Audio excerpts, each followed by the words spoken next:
నమస్తే. ప్రస్తుతం మనతో పాటు ఎమ్మెల్యే రాకేష్ రెడ్డి గారు ఉన్నారు. ఒకసారి మాట్లాడదాం. మహారాష్ట్ర విజయంలో బీజేపీ అంతా కూడా మునిగి తేలుతోంది. ఇప్పటికే సంబరాలు మొదలుపెట్టింది రాష్ట్ర వ్యాప్తంగా, అటు మహారాష్ట్ర ఇటు తెలంగాణలో. జార్ఖండ్ విషయానికి వచ్చాక కొంత నారాజుగా ఉన్నట్టున్నారు బీజేపీ నేతలు. ఎక్కడ తప్పు జరిగిందంటారు? వీరులకెప్పుడు విరామం లేదు, వీరులకెప్పుడు నెర్వస్నెస్ రాదు. ఎందుకంటే నిరంతర ప్రక్రియ. విజయులకు విజయానికి మాకు ఛత్రపతి శివాజీ గారి స్ఫూర్తి. అంటే మేము ఏం చెప్తున్నామంటే జార్ఖండ్లో జరిగిన మిస్టేక్ చెప్తున్నాం.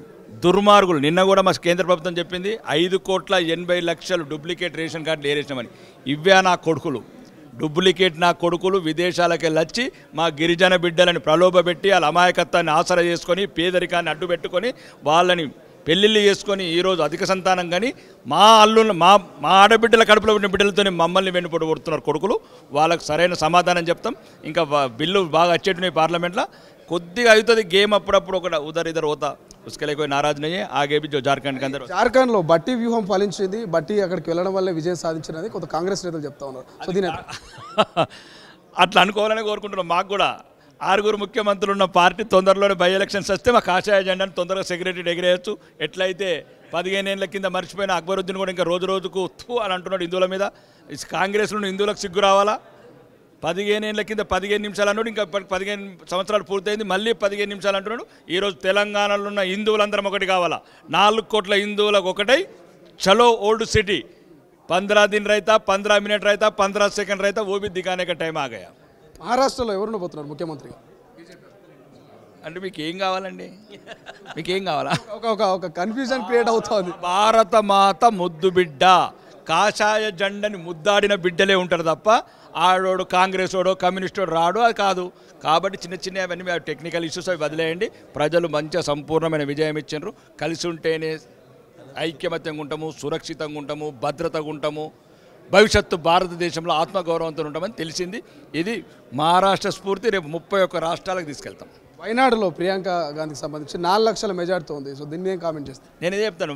ప్రియాంక గాంధీకి అండ్ గాంధీలకు ప్రియాంక కావచ్చు అండ్ రాహుల్ గారు కావచ్చు, వీళ్ళు పాకిస్తాన్లో నిలబడితే ఇంకా 6 లక్షలు వస్తాయి, బంగ్లాదేశ్లో నిలబడితే 8 లక్షలు వస్తాయి. అలా ప్లానే అది.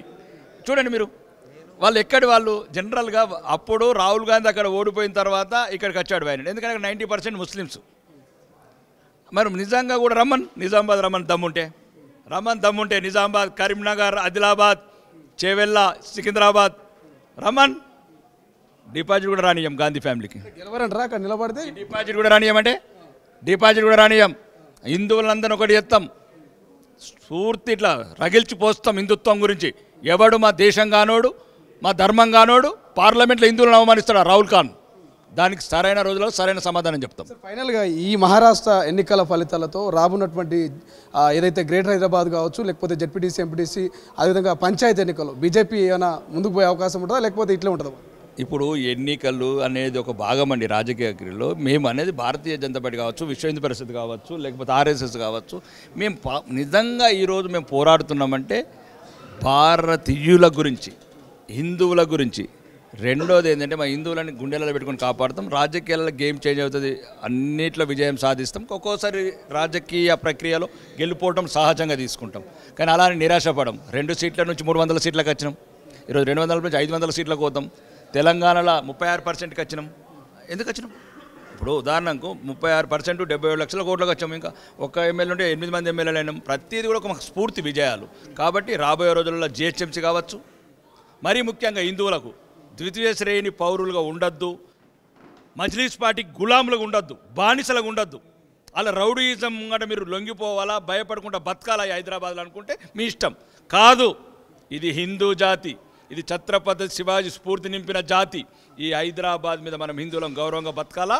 ఆ మజ్లీసుల చేతుల్లో మీరు ఆ రకంగా అవమానాలకు లోను కావద్దు అంటే భారతీయ జనతా పార్టీని గెలిపించుకోండి. ఫైనల్ ఒక మాట, బీజేపీ కాంగ్రెస్ గురించి మాట్లాడుతున్నారు కానీ కేసీఆర్ మహారాష్ట్ర పోయిండు, మహారాష్ట్రలో ఒకవేళ పోటీ చేసినట్టే మన ఎన్నికల ఫలితాలు తారుమారా ఏదైందా? కేసీఆర్ అంటే ఎవరు?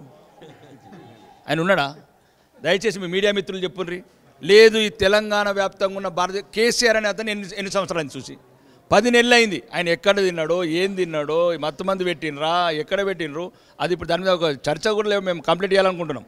ఎందుకంటే ఒక యోధున అడుగోబెట్టారు కాబట్టి కేసీఆర్ బీఆర్ఎస్ అనేది గతం. అది ఎప్పుడైతే పార్లమెంట్ ఎలక్షన్లో 0కు పరిమితం చేశామో ఇంకా పార్టీ 0నే తెలంగాణలో.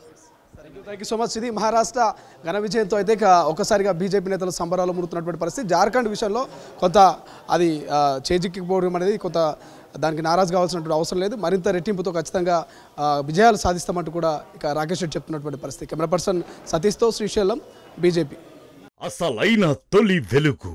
ఫాలో వాట్సాప్ @తొలి వెలుగు official.